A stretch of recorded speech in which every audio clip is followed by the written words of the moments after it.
할렐루야, 아멘. 우리는 왜 존재하는가? 이제 그 질문을 우리 하나님 말씀을 통해서 돌아보고자 합니다. 우리 성도님들은 왜 존재하십니까?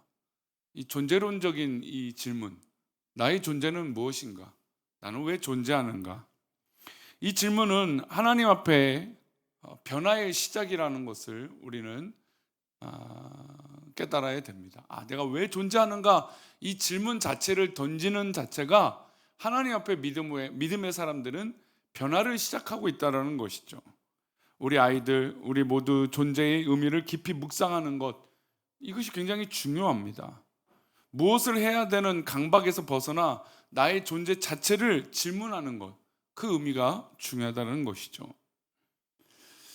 아주 많은 관점에서 이야기되는 인생의 무익함을 고려할 때 이 질문은 나는 왜 존재하는가? 라고 하는 질문은 굉장히 의미가 커요. 우리 시편 103편 15절과 16절 다시 한번 읽어보겠습니다.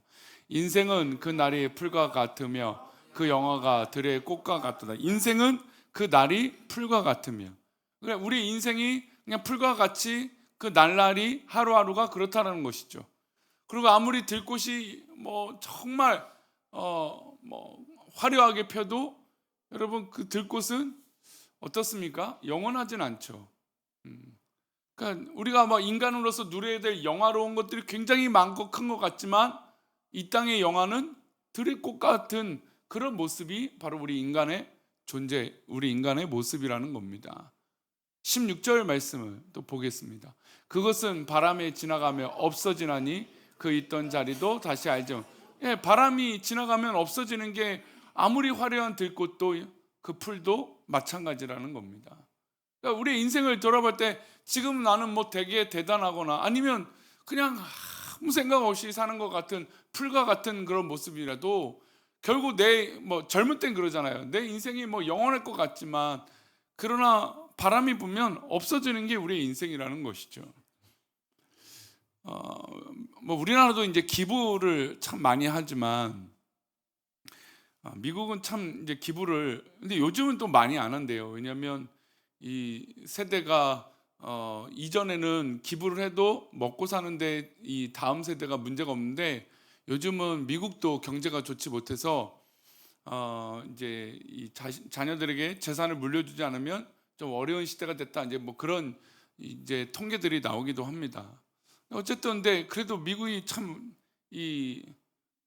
기부를 많이 하죠. 게다가 엄청난 기업들, 우리나라도 배달의 민족의 기업을 이끌었던 이 회장도 이제 자신의 재산의 절반을 그래서 기부하는 일들이 있습니다. 그분이 옥수중앙교회 청년부 출신이에요. 근데 사실 이제 플랫폼에 이 배달 중개업의 이 수수료는 저도 동의할 수는 없는데 그게 건강한 건가? 솔직히 좀 우리나라 이제 중개업이 너무 많은 이제 떼가는 것들이 많으니까 이게 도매 소매 도매 워낙 우리 이런 나라의 시스템이 강하니까 어쨌든 그게 좋고 나쁘고는 좀 고민이 되지만 어쨌든 그 기업을 이끌었던 사람이 이제 이 크리스찬이었죠. 근데 자신의 재산을 절반을 기부를 해요. 그리고 미국의 엄청난 거부들이 자신의 재산의 99%를 한다. 근데 99% 해도 몇 조가 재산으로 남는다고. 그래 엄청난 부자인 거죠. 근데 그 사람들에게 왜 하는가? 그 질문이 있겠죠. 왜 그렇게 부자가 왜 할까? 왜 그런 기부를 할까? 안 해도 누가 뭘 할 게 있겠습니까? 물론 많이 번 사람이 이렇게 나누고 한다는 건 또 여러 가지 의미로 좋은 의미가 있겠지만 근데 왜 그러는가 질문을 했는데 미국 사람은 또 언제나 두 가지야. 첫 번째는 이거입니다. 언제나 두 가지가 대답인데 첫 번째는 이제 신앙 안에서인 거죠. 믿음. 하나님께서 나에게 이렇게 부유케 하셨으니까 나의 재산을 나눕니다. 이게 이제 첫 번째가 대부분입니다. 근데 두 번째는 뭐냐면 내가 이 땅에 살아가는 이 존재의 이유가 무엇인지 돌아보게 됐다는 거죠. 왜냐하면 방금 말씀처럼 이 땅에 한번 태어났으면 풀과 같이 들의 꽃처럼 바람 불면 지나가는 인생인데 내가 이것을 붙잡아봤자 우리 어른들 소위 말하는 죽고 나면 관에 싸들고 가는 것도 아니고 천국에 들고 가는 것도 아닌데 내가 왜 이거에 이렇게 얽매이고 사는가? 이것을 나눠야겠다.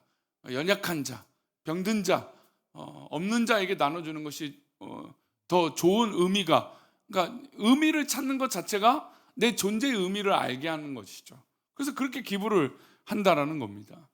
우리 어른들도 이제 점차 자신의 인생이 완숙한 시간들을 보내시게 되면 이 젊은 날의 한낱 이 생각들이 아무것도 아닌 것을 우리가 알죠.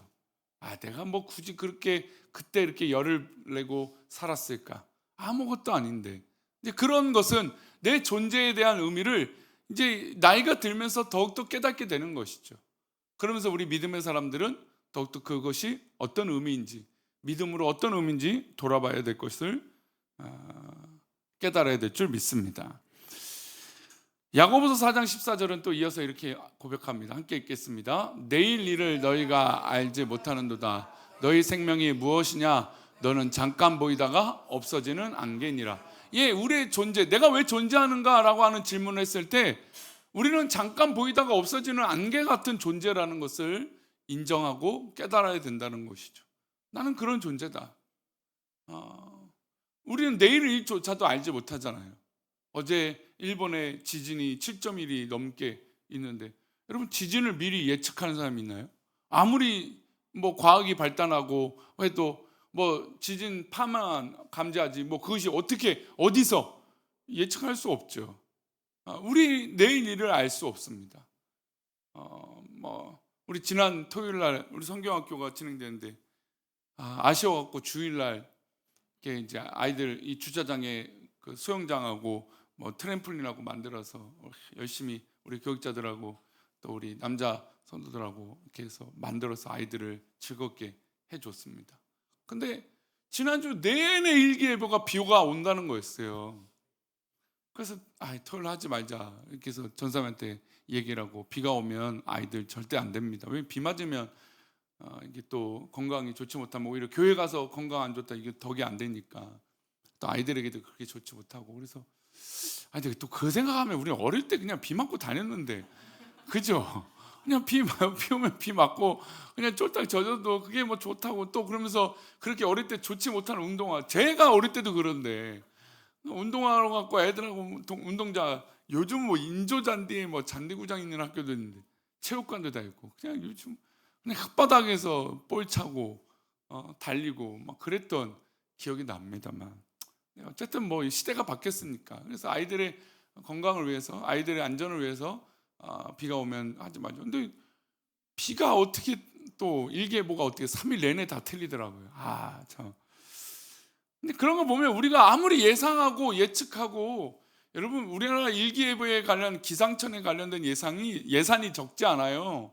심지어 뭐 바다에 배도 띄우고 뭐 별의별 걸 다 해요. 근데도 뭐 이게 어려운 게 일기예보 아닙니까? 근데 그런 것조차 몰라요. 우리가 내일 일을 안다면 안심하고 안전하고 하겠죠. 또 피해갈 걸 알겠지만 우리의 예측할 수 없는 일들이 얼마나 많습니까? 우리 존재가 내일 일을 알 수 없는 존재라는 거예요. 근데 그걸 역으로 생각하면 내일 일을 알 수 없으니까, 왜요? 나의 존재 목적, 내가 오늘 살아가는 이유에 대해서 분명한 거예요. 그러니까 오늘을 잘 살면 내일의 의미가 있는 거예요. 근데 오늘을 잘못 살면 내일이 불안한 거죠. 그러니까 아무 생각 없이 사는 거죠. 그래서 왜 내가 존재하는가라고 하는 질문은 오늘 내가 잘 살 수 있도록 하는 힘이 생기는 거예요. 한번 따라해 볼까요? 나는 왜 존재하는가? 네, 가정에서 나는 왜 존재하는가? 학교에서 나는 왜 존재하는가? 교회에서 나는 왜 존재하는가? 이 질문, 물론 이 질문은 이따가도 말씀드린 뭐 대단한 변화를 일으키는 게 사실은 아니에요. 뭐 즉각적인 마법이 나타나는 것처럼 나는 왜 존재하는가 이 질문이 생기면 뭔가 대단한 변화가 나에게 일어나고 막 극적인 변화가 일어나는 것은 사실 아닙니다. 하지만 서서히 삶의 방향을 틀어준다는 거예요. 여러분, 바다에 배가 떠 있으면 보통 자동차는 이렇게 틀면 바로 틀리지만 이 배는 어떻습니까? 굉장히 많이 이 키를 움직이죠. 돌려갖고 막 돌립니다. 그렇게 열심히 돌리는데 몇 도나 움직일까요? 3도, 5도 옮기는 거예요. 그 정도. 서서히 방향이 바뀌는 그런 배처럼 우리 인생의 나의 질문이 나는 왜 존재하는가라고 하는 질문 속에 나의 오늘의 하루의 의미가 조금씩 방향이 바뀌게 된다는 것이죠. 그래서 내가 오늘 살아가는 이유와 그 삶의 근본적인 질문의 대답을 얻게 될 수 있다는 겁니다. 우리가 얼마 전에도 렘브란트 명화 중에 그 돌아온 탕자의 그림을 한번 이 화면을 통해서 보여드린 적이 있습니다. 여기서 아들의 고백이 변화가 되죠.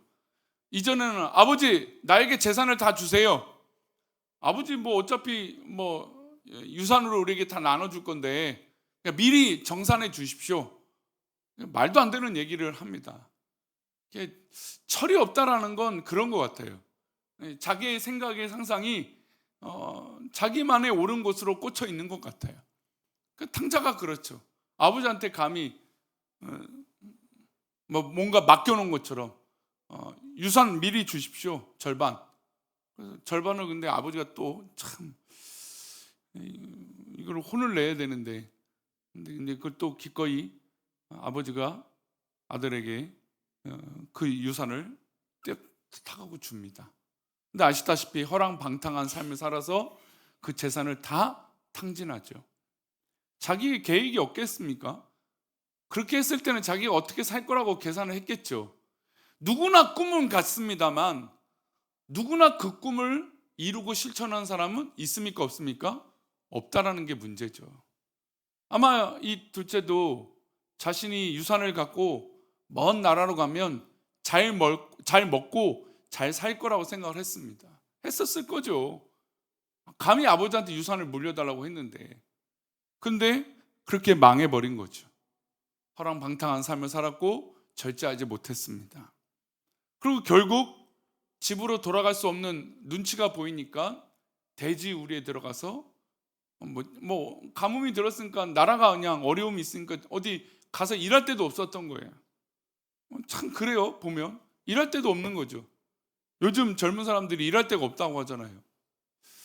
근데 뭐 일할 데 없는 거 보면 우리가 이제 AI 시대라고 하는데 물론 이제 뭐 화이트 칼라 직종에 뭐 그는 더욱더 이제 없어지거나 뭐 이제 대체가 될 가능성이 훨씬 더 높다고 하죠. 그러면 이제는 앞으로 우리의 직업군이 더욱더 어떤 삶이 돼야 될까요? 몸을 써야 되는 그런 직업을 구해야 돼요. 그게 더 훈련이 되어지는 게 앞으로 더 미래 가치가 있어 보입니다. 뭐 대부분 이제 미래를 내다보는 사람이 그렇죠. 근데 직업이 없대요. 근데 알고 보면 그 어려운 일들은 다 지금 누가 하고 있습니까? 외국인 노동자들이 하고 있죠. 지방이나 어디 가면 다 대부분 외국인 노동자가 어려운 일들을 합니다. 괴로운 일을 하죠. 그리고 괴로운 일에 어려운 일에 월급을 많이 준다 해도 사람들이 있습니까? 없습니까? 많이 없어요. 그러니까 외국인 노동자를 쓰죠. 그러니까 아이러니예요, 시대가. 그러니까 잘 먹고 잘 살게 됐는데 어려운 건 안 하려고 하는 거죠. 근데 돈을 벌고 싶은데 돈을 벌 행동을 하지 않는 것이죠. 그러니까 뭐 그런 거예요. 탕자는 그런 거죠. 결국 돼지 우리에 가서 돼지가 먹는 죄업 열매를 먹고 살게 됩니다. 근데 딱 들어보니까 자기 인생이 어떻게 돼요? 너무 비참하죠. 아버지 집에 살았을 때는 이런 걱정 한 번도 하지 않았는데 아버지 품을 떠나보니까 이게 잘못된 것을 깨달았거든요. 그리고 지금 현실 보니까 돼지 이 냄새 얼마나 역겹겠습니까? 그 냄새와 함께 살아가고 있는 자신의 모습이 얼마나 초라해졌을까요? 근데 저는 여기에 이제 질문의 변화가 있다고 생각해요. 내가 왜 이러고 있는가? 그렇잖아요. 돼지우리에서 나는 왜 이러고 있는가라고 하는 질문을 던지지 않았을까요? 그랬더니 누구의 품이 기억났습니까? 아버지의 품이 기억난 것이죠. 여러분, 내가 왜 존재하는가? 내가 오늘 왜 살고 있는가? 내가 왜 지금 여기 있는가라고 하는 질문은 그 의미를 내 인생에 들여다볼 수 있는 시간을 허락해 주는 거예요. 내가 지금 이러고 있는 이유가 무엇인가 깨닫게 되는 것이죠. 그래서 아버지 품이 떠올랐습니다. 그리고 방법을 하나 떠올렸어요. 어떤 방법입니까? 탕자가 아버지 품에 돌아가야겠다. 근데 아버지 품에는 내가 아들이 아니라 뭘로요? 종으로, 내가 노예로 살겠다. 그래도 아버지 품에는 먹고 살 수 있지는 않겠냐, 그 생각으로 아버지 품으로 돌아간 거예요. 여러분, 내가 왜 이러고 있는가라고 하는 이 존재의 질문에 발걸음이 바뀐 거예요. 어떻게 보면 구원의 시작이 일어난 것이죠. 자, 아버지 품으로 돌아가기로 해서 갑니다. 나는 아들이 아니고 아버지의 종입니다. 그러고 생각하고 간 거예요. 근데 아버지는 이미 저 동산 너머에서부터 아들이 넘어오는 걸 매일같이 기다렸던 거예요. 아들이 보이자 아버지는 벗은 발로 뛰어갔습니다. 그리고 그 아들을 안아주고 반지를 끼워줍니다. 아들이 됐다는 거죠. 여러분, 이게 굉장히 중요한 거예요. 왜 중요하냐면 아들은 아버지 품에 돌아가는 것 자체도 아들이 아니라 종이라고 생각을 했어요. 근데 이 작은 질문, 내가 왜 이러고 있는가라고 하는 이 작은 질문에 하나님의 마음이 움직여지는 것이죠. 하나님은 그 아들을, 버린 아들, 탕자라고 버려둔 것이 아니라 다시 찾은 아들로 여겼다라는 거예요. 이게 우리의 생각이 달라지는 기점인 거죠. 내가 왜 이러고 있는가라고 하는 질문을 던졌더니, 내가 돌아갔더니 하나님은 두 팔 벌려 우리를 기다리고 계신다는 거죠. 이게 얼마나 큰 변화입니까? 내가 볼 때는 내가 왜 이러고 있는가라고 하는 질문은 별거 아니잖아요.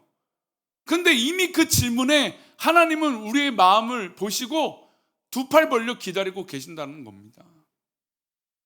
그러니 내가 왜 존재하는가라고 하는, 내가 지금 왜 있는가라고 하는, 왜라고 하는 이 질문이 여러분 별거 아니지만 대단한 역사를 가지고 올 수 있다는 겁니다. 하나님이 창조하실 때 아담에게 품으신 뜻이 나는 왜 존재하는가라고 하는 질문의 연속이었다는 겁니다. 그 질문의 올바른 답의 첫 번째 단서를 제공하는데, 우리 창세기 1장 26절부터 28절의 말씀을 한번 먼저 보겠습니다. 함께 읽겠습니다. 하나님이 이르시되 우리의 형상을 따라 우리의 모양대로 우리가 사람을 만들고 그들로 바다의 물고기와 하늘의 새와 가축과 온 땅과 땅에 기는 모든 것을 다스리게 하자 하시고, 하나님이 자기 형상 곧 하나님의 형상대로 사람을 창조하시되 남자와 여자를 창조하시고, 하나님이 그들에게 복을 주시며 하나님이 그들에게 이르시되 생육하고 번성하여 땅에 충만하라. 하나님이 세상을 창조하셨기 때문에 우리가 여기 있다. 하나님은 남자와 여자를 세상에 거주하도록 창조하셨어요. 그러니까 이 땅에 살아가는 그 이유와 목적을 허락하여 주셨다는 것이죠. 그래서 28절은 그에 대한 분명한 답이에요. 하나님이 그들에게 복을 주시며 하나님이 그들에게 이르시되 뭐 하라고요? 생육하고 번성하고 땅에 충만하라. 여러분, 생육하고 번성하고 땅에 충만하는 것은 증가의 영역이잖아요. 그렇죠? 가만히 있는 영역이 아니잖아요. 그리고 생육하고 번성하고 땅에 충만하라는 건 억지로의 삶이 아니라 능동적인 역할을 하라는 것이죠. 적극적인 삶의 확장을 말하고 있는 겁니다. 그러니까 하나님께서 아담과 하와를 만드시고 인간을 창조하시면서 이들에게 주저앉아 있으라는 것이 아니라 계속해서 삶의 활동들을 이어가라는 것이죠. 심리학자의 철학자인 빅터 프랭크가 그 예전에 강제 수용소에 있었던 사람들을 다 만나보고 인터뷰를 했습니다. 그건 참혹한 환경이잖아요. 하루만 지나도 내 옆에 있는 사람이 죽어나가는 그런 상황이니까. 그리고 자기도 그렇게 죽을 날이 어떻게 될지 모르는 걸 아니까. 근데 그런 참혹한 환경 속에서 살아남은 사람들이 있었다는 거죠. 그리고 그들에게 공통점이 있었습니다. 그게 뭐냐면 삶의 의미, 즉 Y에 대한 질문을 가졌던 사람들이 그 삶에 살아났을 때 다 같이 고백했다라는 겁니다. 이 참혹한 환경 속에서 내가 만약에 살아난다면 또 내가 왜 이런 상황이 있는지 돌아보고 내 삶이 왜 존재하는지 그 질문을 던졌다라는 것이죠. 무료함이 있는 경우들이 있어요. 참 할 게 없다, 지루하다, 무익하게 느껴지는 것이 있습니다. 여러분, 그것은 할 일이 없어서가 아니에요. 그러니까 할 일이 없어서 아이고 재미없다, 무료하다, 그냥 휴대폰만 해야지, 그게 아니에요. 왜 그렇게 무료하냐면 이 일을 내가 왜 하는지 알지 못하기 때문에 그런 거예요. 그냥 내가 그것을 해야 되는 것만 뭐 그렇게 그 과정을 밟아야만 된다라고 하는 목적만 갖고 있지 왜 해야 되는지 모르는 거예요. 요즘 시대가 그렇잖아요. 왜라고 하는 질문이 없어요. 우리 아이들도 요즘 우리 유초동 아이들 중에서 재능이 있어요. 뭐 악기도 배우고 그림도 그리고 뭐 아이들이 막 해요. 근데 그 질문이 늘 있는 거죠. 왜 해? 왜 하냐? 왜 해? 왜? 그러니까 부모는 아이들에게 그걸 가르쳐야 돼요. 왜 하는지 그걸. 근데 대부분은 부모가 시키죠. 아닌 것 같지만 결국 부모의 뜻대로 해야 되는 게 교육이 되고 가고 있는 것이죠. 그러니까 아이들이 왜라고 하는 질문을 몰라요. 대답을 못 해요. 왜 하는지. 그래서 내 삶이 무익하고 무료하고 어려움이 있거든 왜라고 하는 질문을 던지면 그 하는 것에 대해서 가치가 있다라는 거예요. 유초동부 성경학교가 은혜 가운데 있는데 얼마나 귀한 일입니까? 얼마나 바쁘고 대단한 봉사들이 있습니까? 근데 그거 할 때 왜 하고 있는가라고 하는 거. 왜? 하나님 봉사 왜 하십니까? 왜? 그건 거죠. 그게 바로 나의 실존적 존재의식. 내가 왜 봉사하고 있는지 그 존재를 하나님 앞에 깨달을 수 있다는 겁니다. 그래서 왜 존재하는가는 심지어 내 삶의 패러다임을 바꿀 수 있다고 얘기합니다. 나는 왜 존재하는가? 정답이 정해져 있지는 않지만 내 삶의 통제권을 외부 환경에 두는 것이 아니라 나로 하여금 내가 그것을 선택하고 내가 해야 된다는 것을 깨닫게 해준다는 거예요. 환경이나 타인, 부모로서 그걸 하는 게 아니라 내가 해야 된다는 걸 깨닫게 되는 게 왜 존재하는가라고 하는 질문이죠. 그래서 이 질문은 한번 따라 합시다. 수동성에서 능동성으로. 수동적인 삶에서 능동적인 삶으로 바뀌는데 왜 내가 존재하는가라고 하는 질문을 통해서 알 수 있다는 것이죠. 많은 사람들이, 수동적인 사람들이 그렇게 얘기해요. 세상이 나에게 무엇을 해주는가? 요즘 재밌는 일이 있어요. 이 삼성이 돈을 엄청 많이 벌고 SK가 돈을 엄청 버니까 사회 환원을 해라. 이제 거기서 일하는 직원들이니까 뭐 그럴 수도 있고 참 부럽기도 합니다만, 근데 이제 그런 논의들이 있어요. 사회적으로 좀 해라. 그랬더니 이제 삼성이 뭐 제품을 사면 10% 20% 환급해 주겠다 뭐서 뭐 그런 하기도 합니다. 근데 가만 보면 좀 심보들이 너무 배 아픈 심보들이 많아 보이는 거예요. 남들이 잘 되니까 야 너희들은 뭐 하는데 그렇게 되느냐, 자기들은 노력하지 않고 일하지 않으면서 왜 너희들은 그렇게 배부르냐, 그런 거예요. 못된 심보죠. 그러면서 세상이 나에게 해준 게 뭐냐 이런 것이에요. 가끔 동사무소에 가면 나라가 나를 위해서 뭘 해줬습니까? 라고 하는 사람들이 있더라고요. 물론 그런 경우도 있어요. 저희도 뭐 살다 보면 그런 일들이 종종 있잖아요. 국가가 과연 국민을 위해서 뭘 했는가, 그 질문을 던질 때가 있긴 있습니다만, 그럼 매 순간마다 그런 불평이에요. 국가가 나를 위해서 뭘 해줬는가. 물론 어려움이 있는 가정들, 또 장애가 있는 분들 당연히 도와야죠. 국가가 당연히 돕고 우리가 함께 도와야겠죠. 근데 그게 아닌다면 세상이 나에게 뭘 왜 해주는가, 그 질문도 없어요. 그냥 당연히 해줘야 된다는 것이죠. 그런 삶이 아니라 내가 이 세상과 주변 사람들에게 무엇을 남길 것인가 라고 하는 이 존재론적인 질문이 있어야 되는 것이죠. 다시 돌아가면 왜 미국 사람들은 그렇게 이 기부를 많이 하는가, 왜 남을 도와주는가, 그게 바로 내가 무엇을 남길 수 있는가라는 거예요. 근데 아무것도 없다라는 거죠. 남길 게 아무것도 없어요 결국에. 심지어 재산을 남겨준다고 하다가 여러분 재산이 어떻습니까? 자녀들에게 독이 되는 경우들이 너무나 많죠. 그래서 우스갯소리로 다른 거는 다 미리미리 이렇게 정리하더라도 통장은 끝까지 붙잡고 있으래요. 통장은. 이게 너무 웃긴 얘기잖아요. 통장을 붙잡고 왜 붙잡아요?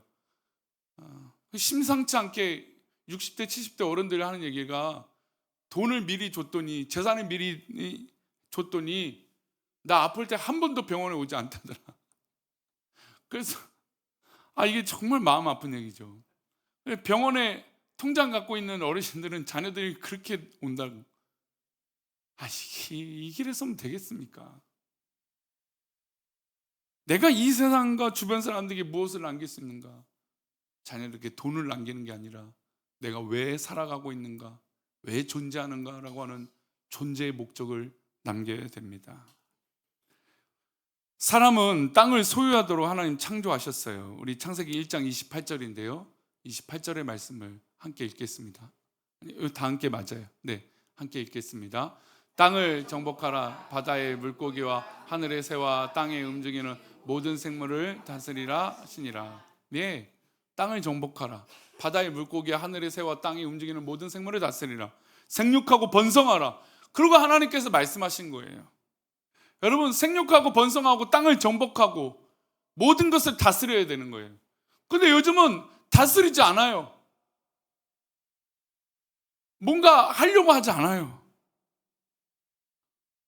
작은 일은 무의미하다고 생각을 해요. 근데 저는 우리 어른 세대들이, 우리 저보다도 더 선배 세대들이 작은 일을 꾸준히 했기 때문에 이 나라 이 민족이 이렇게 잘 됐다고 저는 믿는 사람이에요. 작은 일을 하찮게 여기지 않은 사람들이 우리 어른들이었기 때문에 이 나라 이 민족이 이렇게 부지런하고 건강한 나라가 된 거죠. 잘 사는 나라가 된 거죠.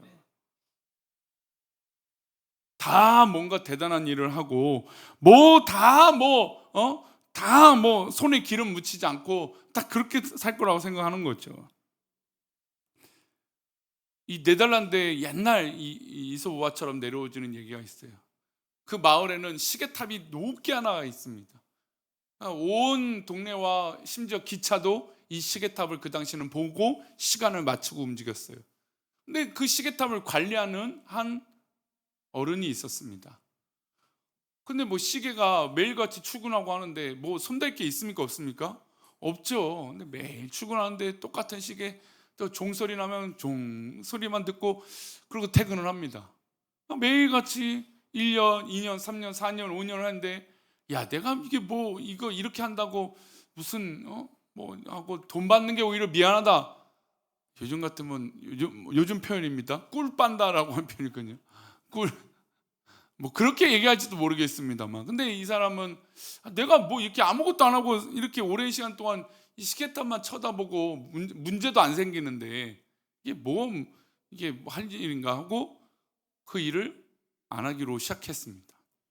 근데 마침 그 동네에 엄청난 태풍이 불어서 그 시계탑이 망가진 거예요. 그럼 망가지니까 어떤 일이 벌어질까요? 시계를 보고 움직였던 기차들이 시간을 망가지게 되고, 동네 사람들이 그 시계탑을 다 보고 일을 하고 퇴근하고 이런 일들이 다 엉망이 되기 시작하는 거예요. 그래서 그 시계탑을 관리했던, 또 고치는 그 사람에게 다시 찾아가 사람들이 제발 이 시계탑 좀 고쳐달라. 그러고 나서 깨닫는 거죠. 내가 시계탑을 지키고 서 있었던 게 아무 의미가 없던 게 아니라, 내가 만약에 비바람이 불어서 그 순간에 그 자리에 있어서 바로 고쳤다면 이런 불편함이 없었을 것이다. 그러니까 아무것도 아닌 것처럼 느끼는 그 무의미하다라고 하는 그 이유를 모르고 했을 때는 이게 뭐야? 그런 것이지만 의미를 알고 나서부터는 어떻습니까? 그 시계탑이 더 귀해졌다는 거예요. 저는 우리 어른 세대들이 이런 수고가 있었기 때문에 가능하다고 봐요. 매일같이 똑같은 일들. 그래서 우리 어른들을 어렸을 때 맨 그런 얘기들을 많이 했어요. 공돌이, 공순이. 다 공장에서 일을 하고 정말 늦게까지 일을 하고, 지금 상상할 수도 없죠. 지금 주 5일, 저도 중학교, 고등학교, 그렇죠. 주 5일 된 게 그렇게 오래된 게 아니니까, 그렇죠. 거의 토요일까지 일하고, 그리고 주일날 나와서, 토요일날 우리는 토요 예배도 있었잖아요. 청년들은 토요일에 예배 드리기도 하고. 지금 토요 예배 드리라고 하면 난리 날 겁니다. 물론 지금 한 교회가 토요 예배를 일부러 만들어서 좀 논란이 되긴 하고 있지만, 근데 어쨌든 지금 우리 인간들이 얼마나 그러니까 이렇게 누리고 편안한 건 그 어른들의 그 무의미하다라고 느꼈던 그 일들이 쌓여 있기 때문에 지금이 가능한 거예요. 그러니까 전쟁을 모르는 세대들과 지금 이 복을 누리는 이 젊은 세대들이 우리 어른들이 했던 그 존재의 의미를 모른 척해서는 안 되는 거예요. 그 수고가 있었기 때문에 지금의 우리가 있는 것이죠. 어떤 철학자의 말에 이런 말이 있습니다. 살아야 할 이유를 아는 사람은 어떤 방식으로의 삶도 견딜 수 있다. 한번 따라할까요? 살아야 할 이유를 아는 사람은 어떤 방식의 삶도 견딜 수 있다. 그러니까 내가 왜 살아야 될 이유를 알면 어떤 방식도 받아들일 수 있는 거예요. 물론 우리 자녀를 키우는 가정들을 보면 내가 자식을 위해서, 자녀를 위해서라도 하는 그 이유라도 조금이라도 있으면 견디는 거죠. 근데 요즘 세대 보면 뭐 딩크족이래요. 이 약한 세대. 왜 약한 세대가 됩니까? 하나님 분명히 이 땅에서 생육하고 번성하고 땅을 정복하고 다스리고 하라고 하셨는데 딩크래요. 자식 안 낳는데요. 우리가 누리고 있는 걸 못 누리니까 안 된대요. 이건 너무나 악한 세대인 거죠. 시대의 모습을 보면 얼마나 악한지 성경을 통해서 알 수 있어요. 저는 이 왜 존재하는 이유라고 하는 이 질문이 정말 그냥 단순한 질문이 저는 아니라고 생각을 해요. 믿음의 질문이고 하나님이 하나님의 형상대로 우리를 만드신 그 목적이고 이유인 줄 믿습니다. 우리 수요 예배를 드린 우리 성도님들, 정말 하나님의 은혜로 내 삶의 이유와 목적을 깨달아 승리하는 저와 여러분 되시기를 축원합니다. 아멘. 우리 하나님의 은혜로 우리 찬양하고 함께 기도하겠습니다.